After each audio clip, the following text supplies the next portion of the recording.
What are the types of personal development? Stated differently, what are the different components of personal development?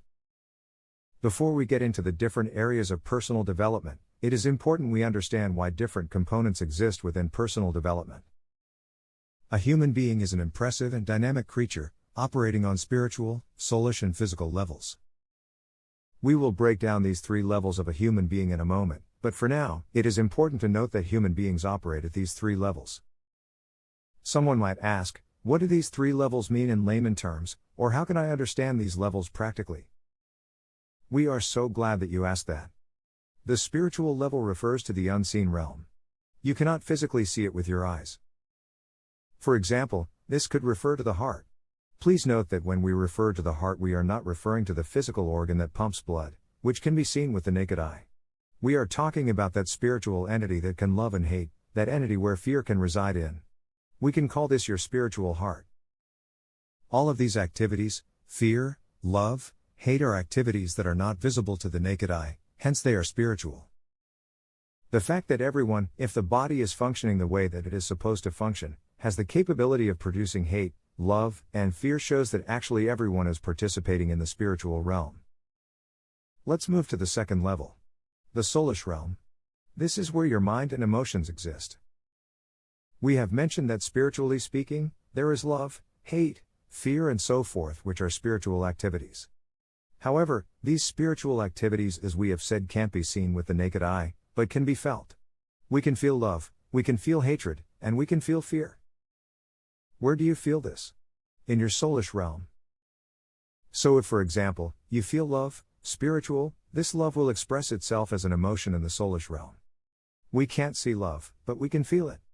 That is what makes a human being such a wonderful creature. Everything is interconnected. Lastly, we have the third level of a human being, which is the physical body. We won't spend too long on this one because this is simply the person you see in the physical mirror. So now that we have laid that foundation, we can proceed to further understand what are the different components of personal development. We believe that it is a good practice to lay a foundation when attempting to answer any question, or when attempting to tackle any problem.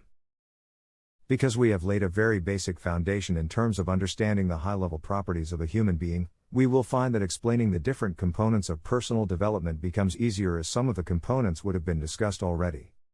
So without further ado, here are the different parts/components of personal development. 1. Mental health. This refers to how you think. The thoughts that you constantly hold during the course of the day. This area is sometimes overlooked. There is a saying that says that keep your thoughts with all diligence, for out of these thoughts are the issues of life. The thoughts that you hold in your mind are what determine the course of your life. It was James Allen who said, "You are today where your thoughts have brought you, you will be tomorrow where your thoughts take you." Moreover, Swami Vivekananda said the following about thoughts: "We are what our thoughts have made us, so take care about what you think.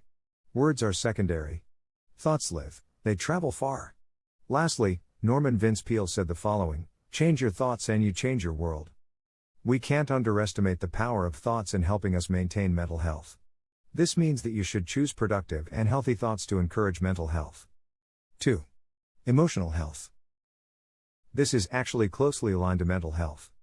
If you are thinking happy thoughts such as "I'm going to be productive today, I will help shape my generation, the future is bright for me, good things are coming my way today, this will produce joy and happiness," try it for yourself. When you think positive thoughts, you are taking your mind of the negative circumstances and situations around you. Your emotions are just the symptoms of the way you think, so train your emotions by thinking on happy and productive thoughts. Some might doubt the legitimacy of using your thoughts to train your emotions, so let's give you an example. If I told you that you have won $1 million, if you truly believed that statement, what would happen? Well, you would be happy. The thought of what you can do with $1 million produced the emotion of happiness. So as you can see, thoughts control your emotions. 3. Spiritual growth. This will mean something different for every person. The aim of this video is not to try to convince you about a certain religion or to lead you down a certain religious path. However, what we will do is explain what spiritual growth means to us. When we refer to spiritual growth, we are referring to number 1, having a relationship with God, and 2, growing in our knowledge of God. The more we know God, the more we know who we are, because we believe that all things come from Him. Once we know who God is, we will know our value and quality because we are born of Him. We know that an iPhone is a quality product because we know where the iPhone comes from, and we know who made it. We know that the good folks at Apple produce quality products worth standing in long lines for. But just to repeat, this is our view on spiritual growth. This will be different for every person. 4. Social growth. This refers to the relationships, interactions, and communications you have with other people around you. We have put this forth on the list because we believe that you will have better relationships with people around you if you can master the 3 components already mentioned. Social growth is part and parcel of first having inward growth. So let us explain what this means practically. If, for example, I say that I have a relationship with God, and I believe that He loves me, what will be the result of this relationship with God? Well, if I truly have a vibrant relationship with God, and I have taken the time to feed on this relationship and His love for me, this should flow towards other people around me. Similarly, in terms of mental health, if I am constantly angry and always have a negative outlook on life, what will happen? People around me might start to avoid me, as nobody wants a negative person around them.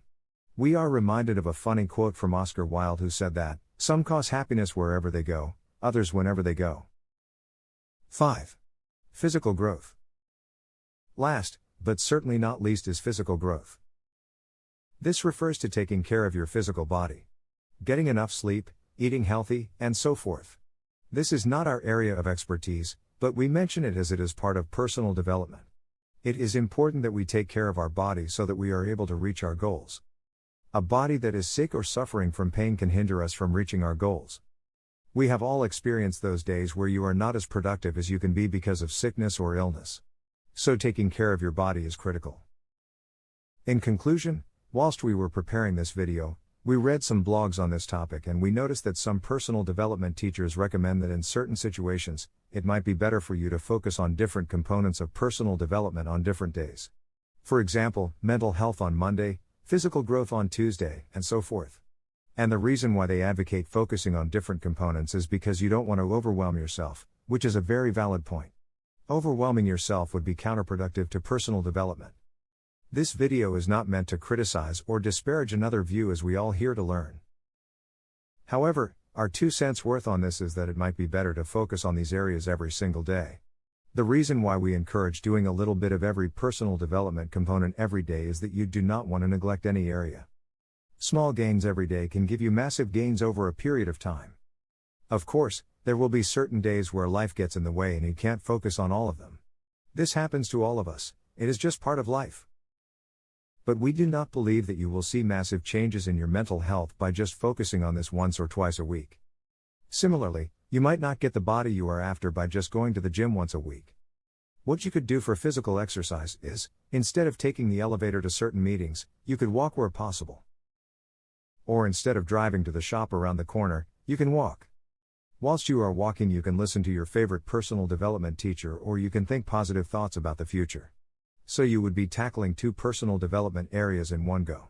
It can be as simple as that. This is one method which we use regularly here. So think of ways of combining some of these personal development activities. It is also worth mentioning that you would know your situation the best. For example, you might need to focus intensely on mental health in the beginning, and in the long run, start focusing on the other areas. It is really up to you. Thank you so much for watching this video. Hopefully, you got something from it. If you like this video, do not forget to subscribe to this channel and to like this video. Also, leave a comment. What area of personal development do you value the most and why?